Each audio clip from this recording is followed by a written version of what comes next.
जय हिंद भाइयों। आज हम लोग डीपीएसपी पढ़ने वाले हैं। देखिए, डीपीएसपी राज्य के नीति निर्देशक तत्व इसको हिंदी में बोला जाता है directive principle of state policy. ठीक है, इसमें कंप्लीट आपका, अगर आप पढ़ाई किए हुए हैं तो आपका कंप्लीट रिवीजन हो जाएगा।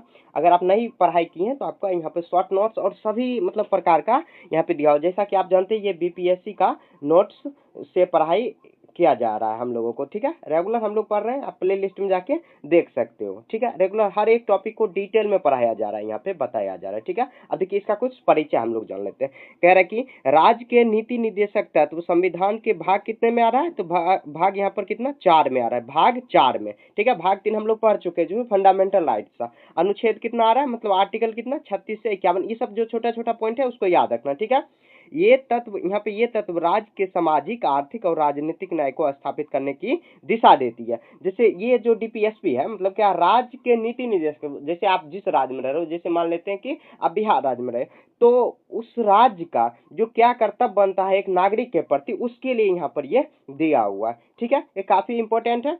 अब देखिए यहाँ पर, ये न्यायालय में परिवर्तन मान्य नहीं है, लेकिन राज्य के शासन में मूलभूत है। मतलब आप जैसे मान लीजिए कि ये डीपीएसपी है आपका, यहाँ पर मतलब राज्य सुनिश्चित करता है कि इतना अधिकार आपको मिलना चाहिए, लेकिन आप अगर नहीं मिल रहा है आपके अगर राज्य में, तो आप इसके लिए आप मतलब क्या, कोर्ट नहीं जा सकते हो।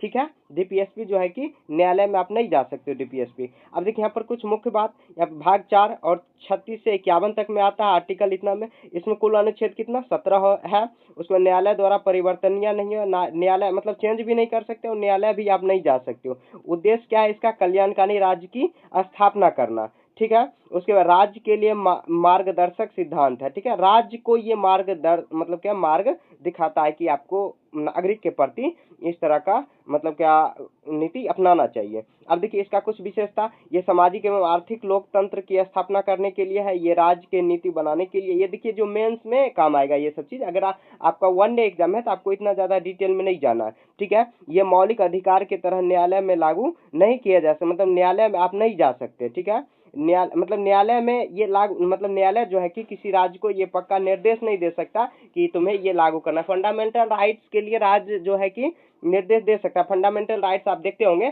कि समय समय पर चेंज होता है। अभी देखिए हाल में अगर आप न्यूज पढ़े होंगे तो जो है कि फुटपाथ पे चलना, मतलब फुटपाथ जो होता है जिससे हाईवे के बगल में फुटपाथ बना रहता है, उस पे चलना मौलिक अधिकार। एक और था, महिलाओं को सैनिटरी पैड मुफ्त में दिया जाएगा स्कूल में। तो मतलब महिला या बच्ची जो भी है तो उसको मुफ्त में दिया जाएगा, ये भी उसका फंडामेंटल राइट्स हो गया। ये सब पॉइंट याद रखना, जो भी जैसे करंट में चलता है उसको याद रखना है। ठीक है, कोई भी एग्जाम में पूछ देता है धड़ल्ले से। ठीक है, तो ये सब पॉइंट को याद रखना। तो 2 फंडामेंटल राइट्स अभी ऐड हुआ है, कौन कौन, एक फुटपाथ पे चलना और एक महिलाओं को सैनिटरी पैड मिलता है, जो कि उसका मेंस्ट्रुअल जो साइकिल स्टार्ट होता है तो उसमें फ्री ऑफ कॉस्ट मिलना चाहिए। हर स्कूल में, हर ऑफिस में ये निर्देश भेजा गया है। भले अब हो रहा है या नहीं हो रहा है, आप उसके लिए कोर्ट जा सकती है, महिला लोग जो भी हो कोर्ट जा सकते हैं। ठीक है, अपील दायर कर सकते हैं कि हमें तो ये सुविधा नहीं मिल रहा है, लेकिन जो है कि सुप्रीम कोर्ट जो है कि ये निर्देश दे चुके हैं और ये फंडामेंटल राइट्स में ऐड कर चुके हैं, लेकिन हमें नहीं मिल रहा है, तब कोर्ट जा सकते हो अगर आपके साथ ऐसा व्यवहार हो रहा है। ठीक है, इसका उल्लंघन होने पर कोई दंड नहीं होता, जैसे फंडामेंटल राइट्स पर दंड मिलता है। ठीक है, फंडामेंटल राइट्स और यहाँ पे फंडामेंटल ड्यूटी भी आगे पढ़ेंगे, तो उसमें भी दंड मिल सकता है और फंडामेंटल ड्यूटी में नहीं मिलता है, इसमें भी आप ये दंड नहीं मिलता है। यहाँ पे देखिए, भारत कल्याणकारी राज्य, भारत को कल्याणकारी राज्य बनाने की दिशा में सहायक है। ठीक है, आगे देखिए कुछ याद रखने वाला चीज है। तो यहाँ पे देखिए, यहाँ पर है, ये संविधान की आत्मा होते हैं, ये कल्याणकारी नींव, ये संविधान की आत्मा होते हैं और कल्याणकारी राज का नींव रखते हैं। कौन, डीपीएसपी। ठीक है, अब देखिए यहाँ पर, तो यहाँ देखिए इसका ओरिजिन आखिर कहाँ से हुआ, तो यहाँ पे देखिए, यहाँ पे आयरिश जो है, आयरिश संविधान, आयरिश जिसको आयरलैंड भी कहते हैं, नीति निर्देशक तत्व से वहां से प्रेरित हुआ है। ठीक है, वहीं से अपनाया गया। अब देखिए यहाँ पर डॉक्टर भीमराव अंबेडकर ने इन्हें संविधान की आत्मा कहा है। ठीक है, तो कौन कहे, तो संविधान का आत्मा कौन कहे, तो डॉक्टर भीमराव अंबेडकर जी ने कहे। ठीक है, जवाहरलाल नेहरू कहे ये देश के सामाजिक और आर्थिक लोकतंत्र के लिए आवश्यक है। देखिए यहाँ पर मैं, यहाँ पर जो है कि ये पीडीएफ जो है ना थोड़ा छोटा छोटा इसमें फॉन्ट दिया हुआ, अगले पीडीएफ में मैं कोशिश करूंगा थोड़ा बड़ा बड़ा रहे, जो मैं पढ़ रहा हूँ वो आप भी पढ़ पाओ या देख पाओ। ठीक है, तो मैं आपको अगर इसका पीडीएफ चाहिए तो वो भी आप कमेंट कर सकते हो, मैं यहाँ पे दूंगा। ठीक है, यहाँ देखिए विधि स्थिति क्या है, ये न्यायालय में लागू नहीं किया जा सकते, परंतु यदि कानून बनाया जाए तो ये लागू हो जाए। अगर इसी के आधार पर अगर कोई कानून बना दिया जाए तो इसको मतलब माना जाएगा, ठीक है। अब देखो उदाहरण के लिए भूमि सुधार कानून पंचायत राज शिक्षा का अधिकार जो है कि ये पहले डीपीएसपी में था, ठीक है। इसको कानून बना दिया गया, तो अब ये कानून फंडामेंटल राइट्स में चल गया, जो कि लोगों को मतलब अब मतलब क्या लोगों का या नहीं तो जो भी है उसका फॉलो नहीं करे उसको सजा का प्रावधान भी किया गया है, ठीक है। अब इसका वर्गीकरण देखिए, गांधीवादी पद्धति, समाजवादी, उदारवादी, बौद्धिक संहित मतलब सिद्धिति, अंतर्राष्ट्रीय शांति एवं सुरक्षा संबंधित। यहाँ पे वर्गीकरण चार भाग में मुख्यतः इसको बांटा गया, ठीक है। तो यहाँ पे देखिए हम लोग बारी बारी से डिटेल में पढ़ते हैं, ठीक है। डीपीएसपी देखिए वर्गीकरण, गांधीवादी सिद्धांत देखिए यहाँ पर देखिए अनुच्छेद 40, 43, 46 और 47, 48 और 48A, जैसे ग्राम पंचायत। ये देखिए एग्जाम मतलब एग्जाम में बार बार पूछा जाता है, आप जैसे पी बाय क्यू अगर बीपीएससी का भी उठा के देखो, ये तो मतलब इसमें ऐसे रहेगा कि इसमें से कौन गांधीवादी सिद्धांत जो है कि डीपीएसपी में नहीं है, इस तरह नहीं है इस तरह पूछा जाता है, ठीक है। जैसे देखिए कुटीर उद्योगों को बढ़ावा देना, उसके बाद मतलब कि गौ वंश की रक्षा, मतलब कि गौ की हत्या होती है ना, तो उसमें रक्षा करने को गांधीवादी सिद्धांत में। पोषण स्तर पर जन सुधार की, जैसे जो मतलब स्कूल में मिड डे मील मिलता है इसी आधार पर दिया गया। उदाहरण जैसे ग्राम स्वराज, ग्रामीण विकास, ये ग्राम पर्यावरण संरक्षण, ये सब होता है, ठीक है। आप समाजवादी सिद्धांत में देखिए ये सब आर्टिकल भी एक बार अच्छे से आपको देख लेना। तो 38, 39, 39 से 41, 42, 43, 43 से 45 और 47 में दिया हुआ है। जैसे देखिए समान आर्थिक व्यवस्था, सभी को आर्थिक व्यवस्था समान मिलना चाहिए, धन एवं उत्पादन के साधनों में समान वितरण, काम का अधिकार, शिक्षा का अधिकार, समान न्याय एवं मानवोचित काम की दशाएं, जो है कि समाजवादी सिद्धांत है। फिर देखिए उदार बौद्धिक सिद्धांत में नागरिक मतलब क्या समान नागरिक संहिता, जिसे यूजीसी कहते हैं, इस पर भी बहुत विवाद हुआ है। तो इसका भी न्यूज आपको मतलब अगर आप करंट में पढ़ रहे हो तो करंट में आप जानते होंगे यूजीसी के बारे में, तो उसको भी एक बार अच्छे से देख लेना। कोई भी एग्जाम रहे जैसे जो भी करंट में चले तो उसको जरूर पढ़ के जाना है, करंट में जो भी चले उसको, ये नहीं कि करंट अफेयर्स हो गया, नहीं, जो जैसे उसी से पूछ देता है एग्जाम में, ठीक है। यहाँ देखिए बच्चों की प्रारंभिक शिक्षा जो जैसे 1 to 5 होता है, अनुसूचित जाति जो SC ST होते हैं उनके शिक्षा एवं उन्नति, पर्यावरण एवं वन संरक्षण, ठीक है, हो गया। अब देखिए उसका उद्देश्य भी हो गया। यहाँ पे देखिए अंतर्राष्ट्रीय शांति, देखिए विश्व शांति एवं सुरक्षा, ठीक है। यहाँ पे देखिए राष्ट्रों के बीच न्यायपूर्ण एवं समान यहाँ पर सम्मानपूर्ण संबंध, अंतर्राष्ट्रीय कानून एवं संबंध संधियों का सम्मान, ठीक है। जो भी संधि होता है तो उसका सम्मान करना। जैसे अब देखिए अभी ईरान और अमेरिका के बीच में युद्ध चल रहा था, ईरान अमेरिका के बीच, तो उसमें भी संधि हुआ, तो उसका भी अगर मतलब क्या स्वीकार नहीं किया जाएगा तो उस पर भी मतलब क्या उसको भी सजा मिल सकता है, सजा के लिए कुछ फाइन मिल सकता है या कुछ मतलब बैन कर दिया जाता है, होता है, सभी ब्लैक लिस्ट कर देता है, उसमें भी होता है, इंटरनेशनल कोर्ट होता है, उसमें भी सब चीज होता है कानून, लेकिन मानता कौन है, ठीक है, मानना चाहिए। लेकिन अब देखिए एक बार हम लोग ना अनुच्छेद जो है कि 17 यहाँ पर डिटेल में अनुच्छेद यहाँ पर 17 को दिया है, मतलब क्या जो 36 से लेके 51 तक अनुच्छेद टोटल, ये नहीं कि अनुच्छेद मतलब क्या कुल अनुच्छेद जो है कि डीपीएसपी में कितना 17 दिया हुआ। आप इसको ना स्क्रीन जूम करके स्क्रीनशॉट ले सकते हो, जूम करके, ऐसे मैं ही जूम कर देता हूँ, आप स्क्रीनशॉट ले लेना, ठीक है। स्क्रीनशॉट लेके 2-4 बार आप इसको ना पढ़ लेना, क्योंकि एग्जाम में पूछा जाता है कि अनुच्छेद इतना में, देखिए अनुच्छेद 36, 37, 38, 39, 39 से 40, 41, 42, 43, 43 से 44, 45, 46 और कितना है 47 और 48, 48A और 51 दिया हुआ है। तो यहाँ देखिए सभी में दिया हुआ है।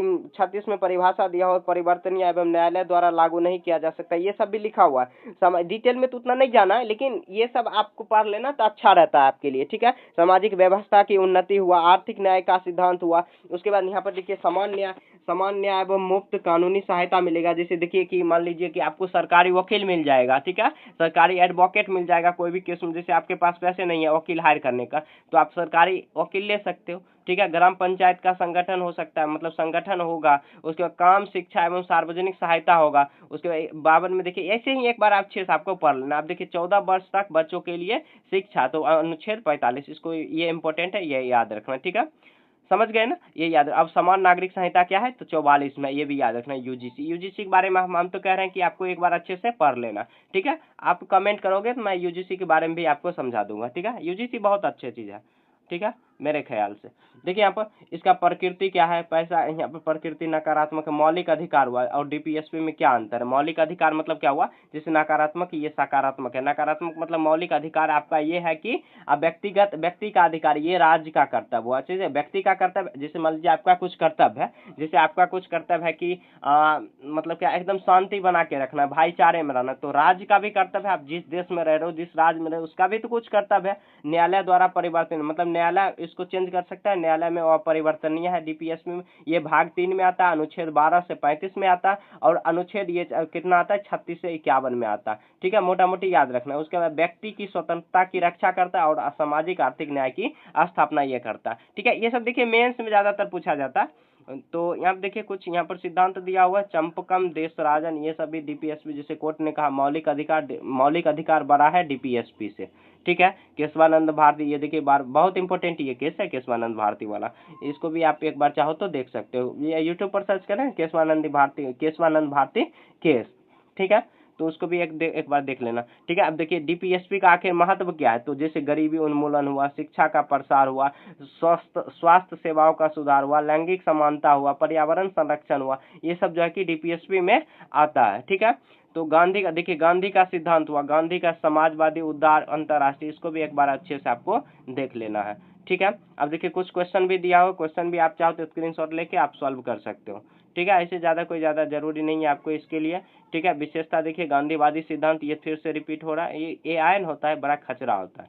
ठीक है, ये मेरा ही नोट्स दिया हुआ, ये मेरा ही नोट्स है, उसको एआई से उसको अच्छे से बनवाया गया। इस तरह तो नोट्स कोई नहीं बना सकता, कौन बनाएगा ऐसे नोट्स, मेरे तो नहीं आता है मेरे को। ठीक है, तो इतना ही था, इसमें ज्यादा कुछ है नहीं। अब देखिए यहाँ पर अनुच्छेद ये एक बार देख लेते हैं, उद्देश्य उनका क्या है। तो यहाँ देखिए समान सभी चीज ऐसे ही, कार्य का अधिकार हुआ, उसमें ग्राम पंचायत का गठन होगा, ये सब दिया हुआ, अनुच्छेद दिया और इसको डिटेल में यहाँ पर दिया हुआ। ठीक है, कितना 36 से लेके 51 तक होगा। ठीक है, 36 के 38, हाँ 36 है शायद, हाँ 36 ही होगा। अब देखिए यहाँ पर कुछ केस दिया हुआ, एसडीजी हुआ, भुखमरी वगैरह, ये सब दिया हुआ, अक्सर पूछे जा रहे हैं डीपीएसपी कहाँ से दिए गए हैं, कहाँ से, तो आयरलैंड से। भाग 3 यहाँ पे भाग कुल कितने अनुच्छेद हैं, तो कुल कितने अनुच्छेद हैं, तो कुल अनुच्छेद यहाँ पे भाग 4 में दिया हुआ। अनुच्छेद यहाँ पे कहाँ दिए गए हैं, तो ये दिया हुआ। कुछ प्रश्न दिया हुआ जो कि बार बार एग्जाम में पूछा जाता है, ये दिया हुआ। ठीक है, डीपीएसपी का स्वभाव क्या है, कैसा है, तो ये आदर्शवादी है, मार्गदर्शक और कल्याणकारी स्वभाव के हैं। डीपीएसपी का उद्देश्य क्या है, सामाजिक, आर्थिक एवं राजनीतिक न्याय की स्थापना एवं कल्याणकारी राज्य की स्थापना करना। डीपीएसपी डायरेक्टिव प्रिंसिपल ऑफ, उसके बाद यहाँ पर ये सब दिया हुआ। ठीक है, ऑफ प्रिंसिपल्स दिया हुआ, समझ गए, ऐसे दिया हुआ। ये देखिए आपका जो है कि यहाँ फास्ट में रिवीजन हो जाएगा, आप अगर कभी पढ़े होंगे तो आपका फास्ट में रिवीजन हो जाएगा। आप चाहो तो यहाँ पे देखिए पढ़ भी सकते हो, लेकिन फास्ट में रिवीजन करने के लिए जो क्लास है ये इम्पोर्टेंट है। ठीक है, तो देखिए एक बार इसको भी हम लोग क्या करते हैं, रिपीट कर लेते हैं। जैसे सामाजिक कल्याण हुआ, आर्थिक राजनीतिक न्याय हुआ, आर्थिक एवं मतलब कि अंतर्राष्ट्रीय सुरक्षा हुआ, ये सब जो है कि आर्टिकल है। उसमें समान समाज हुआ, यहाँ पर वेतन क्षेत्र, ये सब वगैरह, ये सब दिया हुआ। काम का अधिकार है, मातृत्व लाभ, जैसे महिलाओं को देखिए कि अगर उनका डिलीवरी हुआ, मतलब बच्चे को जन्म दी है, तो उनको छुट्टी मिलता है। ठीक है, समान वेतन मिलता है। महिला जो, जैसे मान लीजिए गवर्नमेंट स्कूल में, मान लेते हैं गवर्नमेंट स्कूल में जैसे कोई टीचर है, तो जितना पुरुष को मिलता है, पुरुष टीचर को मिलता है, उतना ही महिला टीचर को भी मिलता है सैलरी। ये नहीं कि महिला है तो उनका सैलरी कम मिलेगा। ठीक है, सभी को समान ही मिलता है। ठीक है, तो देखिए गांव देहात में होता है, छोटा मोटा जो काम होता है उसमें अलग अलग भेदभाव हो सकता है, लेकिन जो है कि ऐसे सरकार जो है किसी को भी भेदभाव नहीं करेगी। ठीक है, समझ गए ना। तो ऐसे आपको मतलब क्या, एक बार ऐसे इसको आपको रिपीट करना। आप इसका जैसे पीडीएफ चाहिए, देखिए ये 5 पेज का कैसे हो गया, क्योंकि ज्यादा देखिए मैं क्या, ये शॉर्ट नोट्स है मेरा। ठीक है, इसमें 5 पेज का क्यों हो गया, क्यों एआई से बनवाया गया। ठीक है, एक ही चीज को रिपीट कर दिया, तो इतना इंपॉर्टेंट जो भी इंपॉर्टेंट है वो मैंने बता दिया। ठीक है, एक बार आप अपने ढंग से भी एक बार देख सकते हो, वीडियो को 2-3 बार आप रिपीट करके देखो, एकदम माइंड में जो है कंठस्थ याद हो जाएगा। इस तरह ये जो नोट्स तैयार किया गया, इस तरह की एकदम कंठस्थ आपको याद ही हो जाएगा। ठीक है, तो हम अगले चैप्टर में आप पढ़ने वाले हैं। ठीक है, तो क्या पढ़ने वाले, तो अगले चैप्टर में मैं तो भूल गया क्या पढ़ने वाले। तो ये पढ़ना है फंडामेंटल ड्यूटी, शायद पढ़ना है फंडामेंटल ड्यूटी भी पढ़ेंगे, वो ज़्यादा बड़ा चैप्टर नहीं है। ठीक है, तो इसमें तो ये डीपीएसपी पढ़ लिए। कोई भी दिक्कत है तो आप कमेंट में पूछ सकते हो, ऐसी दिक्कत नहीं होनी चाहिए। अभी देखिए सारा एग्जाम में ये के लिए मतलब आपका कवर हो जाएगा, जितना भी एग्जाम है सभी में वन डे एग्जाम है, सभी में वन डे, यहाँ तक ये यूपीएससी बीपीएससी सभी में कवर हो जाएगा। लेकिन ये कि यूपीएससी बीपीएससी में थोड़ा डीप में जाना पड़ेगा। और जो वन डे एग्जाम है, आप तो देखिए वन डे एग्जाम में भी डीप में पूछने लगा। तो आपको देखिए जो भी यहाँ पर दिया हुआ एकदम देखिए कितना सुंदर से दिया हुआ, आप इसका अगर एक बार पीडीएफ ले लो, या नहीं तो लेने के क्या मतलब स्क्रीनशॉट भी लेके आप पढ़ सकते हो, पढ़ लेना। और यहाँ पे मैं तो पढ़ाया हूँ, तो आप वहाँ पे जाके देख सकते हो। ठीक है, आपको सारा यहाँ पे क्लियर हो जाएगा। ठीक है, बाय।